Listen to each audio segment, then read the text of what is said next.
All right, Clayton Safey here from the Wolverine.com with Austin Fox. Joining us, special guest Scott Bell. You probably know him. Doesn't need much of an introduction to Michigan fans, but he is the one and only. Scott, thanks for coming on with us today. Yeah, thanks for having me. Yeah, so you're obviously active on Twitter. You have a newsletter that is relatively new, I guess you could say. scottbell.substack.com. Everybody check that out. He's also on Twitter at sbell021. Also, assistant sports director at the Dallas Morning News. But a huge Michigan fan and obviously someone the fan base has come to know pretty well. You also have a history with the Wolverines. So Chris Ballas and John Borton, two of our esteemed colleagues, I believe you sat next to them on basketball press row way back in the day. Yeah. Way back in the day, yes. Yeah. Can you tell us any stories about that? Anything us younger guys should know about that experience? Because we're kind of familiar with that too, but. Yeah, no, I think Ballas swore me to secrecy. He said it's the press row is the same as Las Vegas rules. Whatever happens on press row stays in press row. But no, those guys, they're super great guys, good mentors to younger people. And little snot-nosed me as a 19, 20-year-old was on press row, very green and stuff. So they're actually super helpful. So nice to bust some balls once in a while, but they are super nice and stuff. And I've been able to mix it up with them a time or two at a bowl game, hospitality suite, or something like that. But they're fun guys to be around. Mm-hmm. Are there any embarrassing stories about Ballas that are appropriate to share for our listeners? Something we could hold over his head, maybe. Exactly. I think the minute I say something that my premium access is going to be revoked, so I'll plead the fifth for now. Okay. Fair enough. That's a good answer. And then so EJ Holland, our recruiting insider, who's killing it right now, covering Michigan recruiting. He seems to be, everyone's kind of propping him up, things like that. Do you have any dirt on him? He worked for you at the Dallas Morning News. What can you tell us about working with EJ? Because we're enjoying it quite a bit so far. Yeah, no, EJ's great. Kind of a reverse Ballas situation. He worked alongside me when he was the snot-nosed 19, 20-year-old, and I was the older guy. But EJ works super hard, as y'all are seeing, and doing great work for you guys. His sense of fashion has improved. I think he gets crap now because he wears this expensive designer stuff that he cares too much about. Back in the day, he was a jersey guy 90% of the time, and we're not talking it's a Tony Romo jersey. We're talking obscure, weird stuff. He also was an ardent defender of Skip Bayless back in the day. Any of those things you can give him crap about, but no, he's been a great addition to you guys' team, and I think Michigan fans are all benefiting from his hard work and his travel at a time where a lot of people are scared to be doing that. Yeah, definitely. Skip Bayless guy, like a true Texas guy, obviously. Hey, not all Texans. Yeah. Don't paint me with that brush. That's true. Let's get into your Twitter a little bit. I kind of mentioned that at sbell021, one of the better follows for Michigan fans. I like to troll a little bit. I do it with my friends and things like that. Get them riled up, especially Michigan State if they're Ohio State fans. But I don't necessarily know if I would call what you do trolling, just because it is fact-based, and you frame it in a certain way. How do you go about that, and do you consider yourself a troll in a little weird way or not? I don't, and thank you for saying that, because I think people are like, hey, Scott, it's the Michigan Twitter troll or whatever, and I understand. I can't place a moral superiority on what I do and get mad if someone calls it trolling. I think of a troll as someone that's spreading misinformation or like being like doing harm or whatever. And I like to think that I'm just joking around and just trying to agitate a little and push some buttons, but not being overly mean-spirited about it.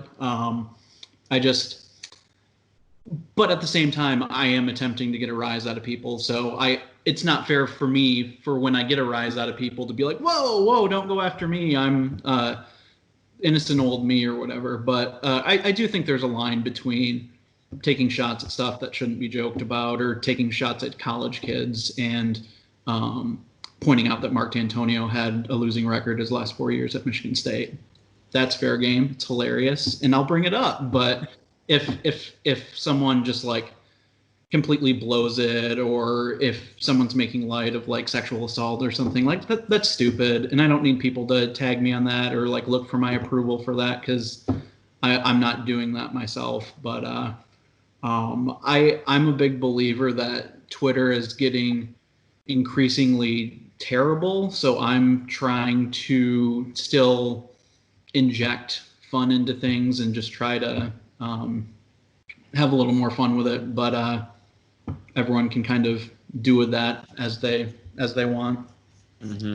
Is it true that MSU fans were so annoyed with some of your tweets that they got one of your accounts banned about a year ago or half a year ago whenever it was?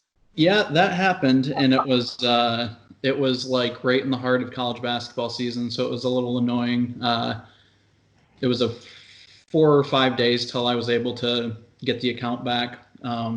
But once I was able to talk to a human about it, it was the issue was fixed pretty quickly. But basically got mass reported and it got caught up in their algorithm. And then so I have the account we're talking about, and then I also have my professional account, which is a blue check mark account. And since my SBL 021 account was also Scott Bell, apparently their algorithm thought that I was impersonating Scott Bell, which I am Scott Bell, so I can't be impersonating Scott Bell. So like I said, once I got in front of was able to talk to some people, it was handled, but it was kind of a big whole embarrassing mess. Mm-hmm. So they did that to you, MSU fans. Have you had an interaction that, you interact with a lot of people on Twitter, but have you had it in person where you meet somebody like a Michigan State fan or Ohio State fan that, I know you probably have friends that are in those fan bases, maybe, but if, has someone recognized you, or have you ever been in an interaction with an opposing fan that knows who you are and starts arguing with you in person at all? Yeah, I do have friends in both fan bases. Like I said, sports to me is fun, and like the banner is part of what's fun. So the people that can do it in a fun way where it's not like super serious and stuff, I love back and forth with them. I'm friends with people in both press boxes in the fall. I have run into some people that may not find the humor in things per se, and some of those discussions have been interesting. Actually, pre-Twitter, back when I was the sports editor at the Daily at Michigan, every Michigan State game, the day before the game, someone from Michigan's paper writes a column that appears in Michigan State's paper, and someone from Michigan State's paper writes something that appears in Michigan's paper. And I did that both my junior year and senior year, and went to a tailgate before the Michigan State game, and there were people that literally, like, physically brought the column in their hands, and they were like looking for me and found me, and there was some anger there, and I might have gone a little too hard that year, but it was entertaining, and it's fun to get under people's skin as long as not being overly obnoxious about it. Definitely. Yeah, I like that. So getting back to, I guess, exactly on Twitter, I mean, you pointed out a fact I saw the other day that I just thought was interesting when it comes to Big Ten recruiting. So Michigan's been recruiting quite well, especially as of late. You tweeted about the 167 2021 prospects committed to Big Ten schools and which schools they're headed to. I'm looking at it right here. Off the top of your head, it's a great stat. Was there any school maybe left off at all that didn't have any of these recruits? Maybe a Rutgers or Maryland or one of those bottom of the Big Ten type schools? Yes. Well, yes, there was a bottom of the Big Ten type school. It wasn't any of the ones you mentioned, though. It's funny because I keep reading in the media like this offseason that Mel Tucker is bringing this huge recruiting zest to East Lansing, but the Mighty Spartans were the only Big Ten team conspicuous by their absence on that list. So that's the kind of stuff I'm talking about, where it's like, hey, I'm not like openly crapping on these athletes or whatever, but I do find it funny when there's all these like negative narratives against Jim Harbaugh, and then Mel Tucker is getting the puff piece treatment when like Rutgers is largely out recruiting him, and he's coming in with a losing record. So it's just fun to see Michigan State fans very excited about this new generation or this new era of their program, and I'm just not seeing it. So I'll put myself out there, I'll talk crap, and if it ends up blowing up in my face, I'll be here to take my medicine. But meantime, I'll be enjoying kind of twisting that knife a little bit.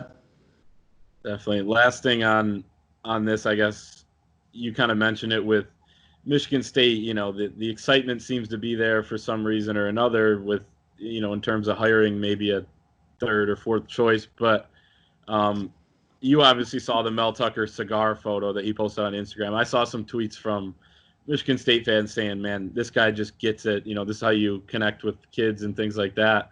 I just wanted to get your thoughts on that photo and maybe how do you think that is going to impact their recruiting positively?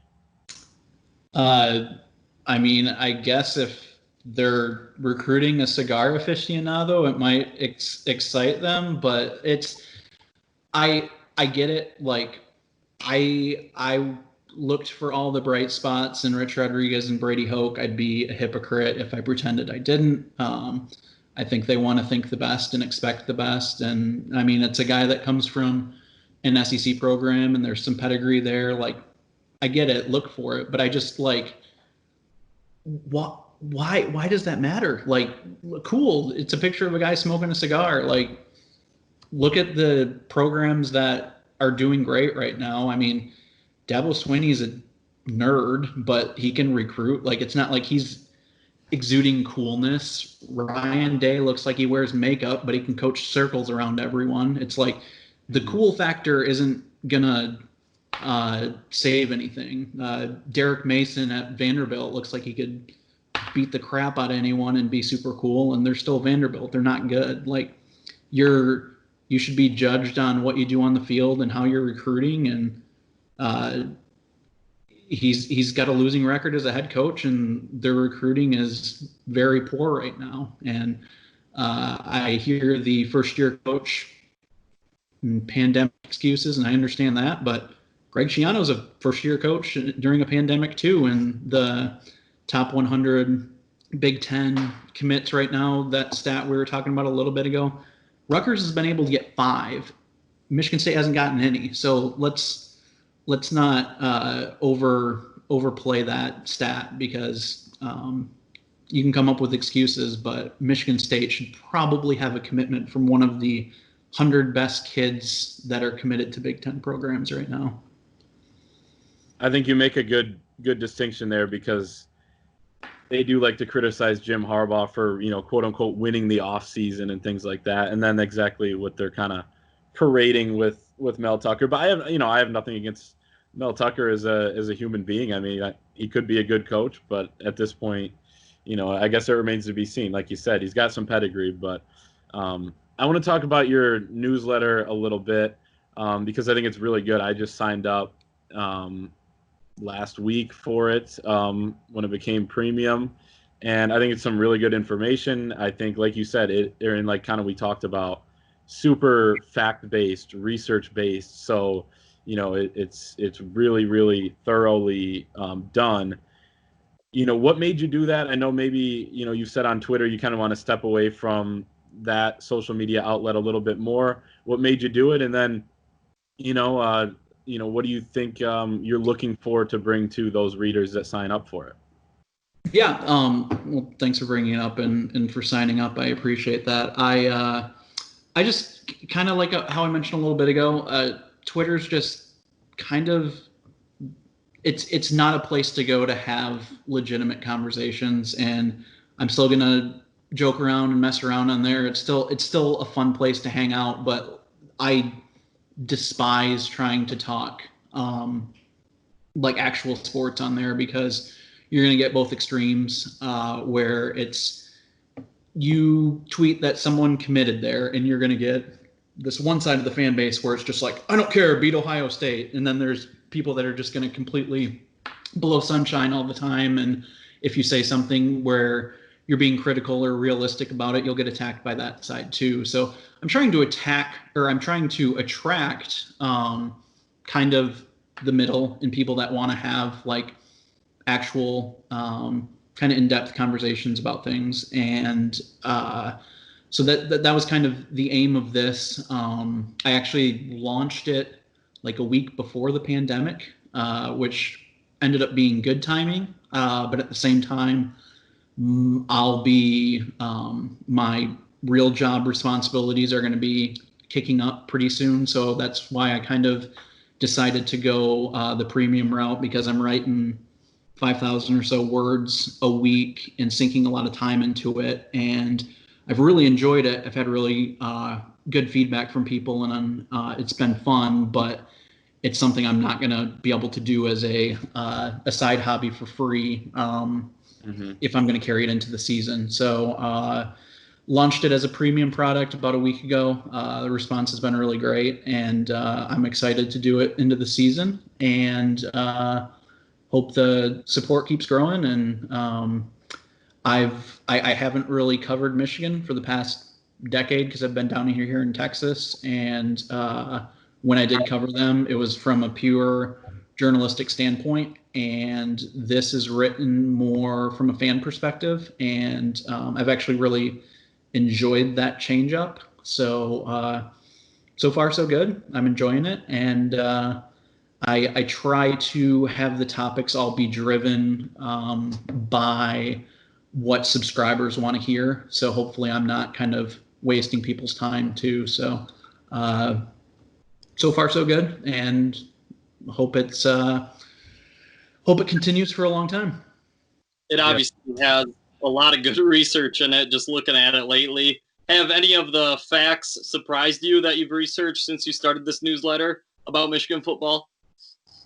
Yes, some good, some bad. I just last week, someone asked what's been more disappointing under Harbaugh, the quarterback play or the running back play. And if someone just asked me that in passing, I'd be like, oh, quarterback easily. But I kind of broke that down last week, and it was actually a lot closer than you'd expect, which could be a positive if you're looking for good news about quarterback, but it could be a negative if you think that's an indictment on the running back position too. So really kind of depends on how you frame it. Running back output's been a little better than quarterback. It's closer than it thinks. So and there's been a couple other things too, but I need to have some past newsletter topics out in front of me. But I'm a big believer in your eyes can tell you stuff, but I want facts to kind of back up how I feel and things like that. And I think there's a lot of narratives that kind of start spinning out of control, and people just take it as fact. And sometimes you need to take a step back and kind of look at things and be like, oh, well, this isn't as bad as people make it sound, or hey, maybe people should be a little more concerned about this. Why aren't they talking about that and stuff like that? Mm-hmm. We wanted to ask you about, we actually did an article today where, buy or sell. The offense is finally going to be ahead of the defense this year. They're going to have a better offense than defense. We both sold on that notion. I know people are excited about the offense, but there's, a decent amount of question marks. I don't know if you've exactly hit on this, and I know it's obviously you're not gonna be able to research right here on a lot of the points you would maybe make in that newsletter, but we kind of wanted you to just weigh in on that topic. Do you think the Michigan's offense, we're finally going to see a year where they are the better unit than the defensive side of the ball?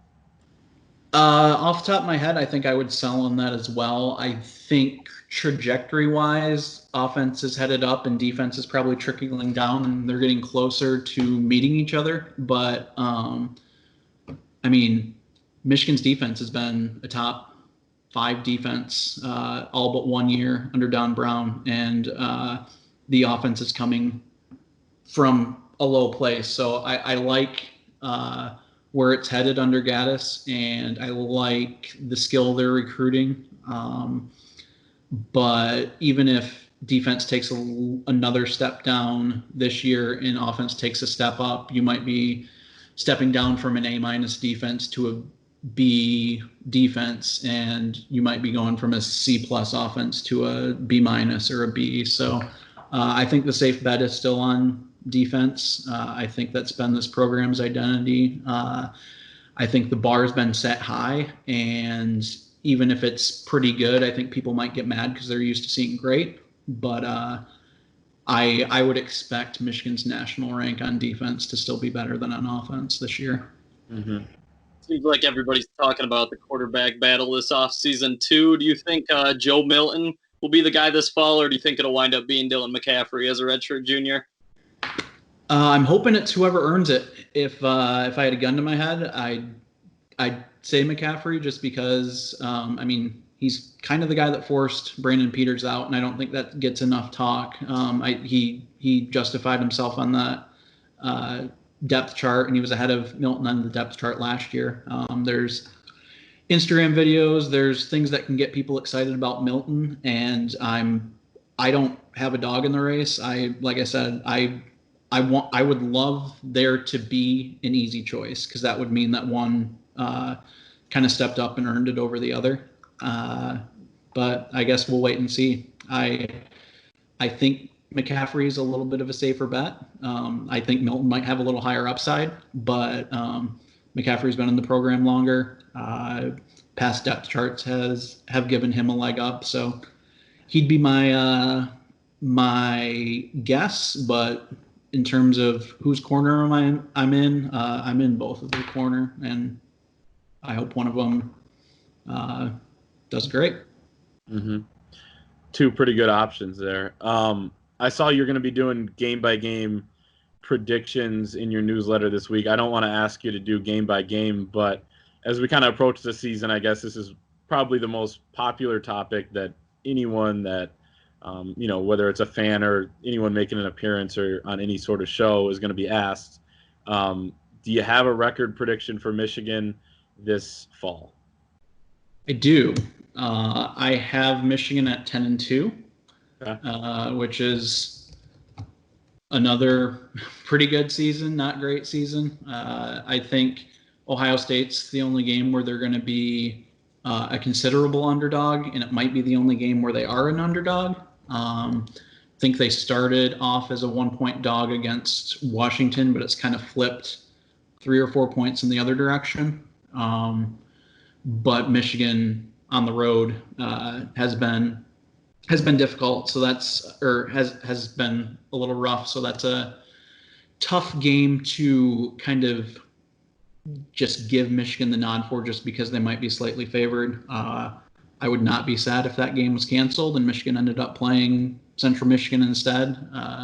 Michigan probably has the hardest Big Ten slate out of all 14 teams this season. They get Wisconsin and Minnesota in their crossover games, which seemingly Michigan always has bad crossover luck. But so you got the Washington game, you've got at Minnesota, and you've got home against Penn State, which I think are the 3 closest coin flips. And I think Michigan has a slight edge at Washington in the home game against Penn State. At Minnesota is probably really, really close. I think all 3 of those are winnable, but I think if you look at it over the course of the whole season, it's not necessarily fair to expect Michigan to win every one of those close games. So if I'm making a prediction, 10-2 is my most likely bet. 9-3 is probably my second most likely, and 11-1 would be my third most likely. Gotcha. Yeah, I'm kind of with you on 10-2. I think that Minnesota game is one people are forgetting about a little bit, especially, maybe they're starting to think about it now as you look at the schedule a little more. But that's going to be a really tough game. So some of the topics, as you mentioned earlier, you're on our message board at thewolverine.com, and there's some hot topics on there that can get contentious a little bit. We wanted you to weigh in on a few of them. None of them have to do with politics or anything like that. Oh, good. I was about to pretend to have technical difficulties and sign off. Yeah. No politics on the message board, but still, these can get heated a little bit. So a little rapid fire round to finish it off. You ready? Let's go. All right. Do you like Michigan's white pants on the road? I do not. Okay. Is a hot dog a sandwich? It is. Okay. Is a taco a sandwich? I guess so. I'm not a hard shell type guy. I'm more of the soft shell, so it's a little less sandwichian in nature. But I guess if I'm on team hot dog, I have to be on team taco, right? There you go. I think that's where the argument gets tricky, but okay, I like it. And then last one, Maize and Blue Deli or Zingerman's. This may be the most contentious one at times. My choice as an Ann Arbor resident would be Maize and Blue. My choice as a visitor would be Zingerman's because even though it might be a little overpriced and a little overrated, there's still something like Ann Arbor destination when it comes to Zingerman's. But Maize and Blue Deli is fantastic as well. Okay, I like it. I'm with you on Maize and Blue Deli, but yeah, I can see that from an out-of-towner. So Scott Bell at sbell021. Follow him on Twitter. Sign up for his newsletter. It's great stuff. When does that come out this week? Typically, it's going to come out every Thursday night. Okay. Thursday night. So scottbell.substack.com. You can sign up. Also, it's all over his Twitter, so you can find it there. But Scott, thank you so much for joining us. We appreciate it. Appreciate y'all.